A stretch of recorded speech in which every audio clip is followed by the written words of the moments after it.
Alors non, c'est pas de la peau, c'est du papier. Mais dans le livre que je vais vous présenter, normalement, ça, c'est marqué au fer sur la peau des gens. Comme les vaches, vous savez. Voilà.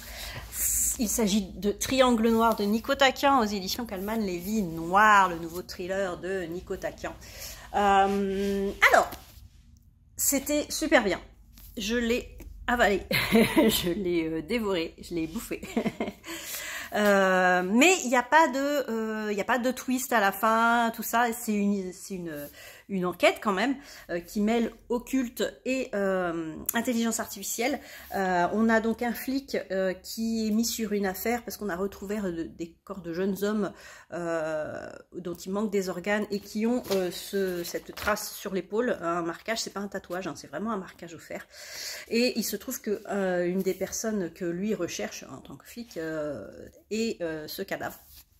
Donc il va se mettre sur l'affaire, il va essayer de savoir qui sont pourquoi ces jeunes ont été tués, pourquoi on leur a enlevé des organes, pourquoi on les a marqués au fer.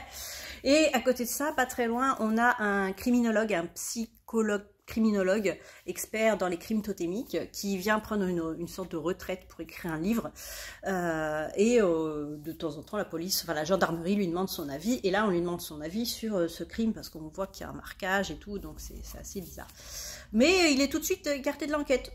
Parce que le flic qui vient d'arriver, il fait non, moi je veux pas de civil dans mon enquête, vous êtes gentil, mais bon. Donc ce psycho-criminologue se fait, sans le vouloir, hein, il est recruté par quelqu'un spécialiste dans l'intelligence artificielle qui veut aussi enquêter de son côté sur ces crimes. Voilà, et donc on suit un petit peu les deux enquêtes hein, qui sont liées.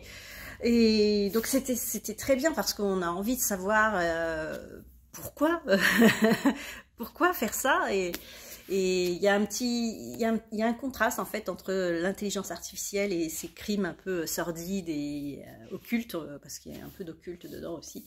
Et voilà, c'était très bien. Mais il faut pas vous attendre à un twist, etc. C'était vraiment une enquête comme ça, le bien contre le mal, le chaud contre le froid, etc. Les contrastes quoi.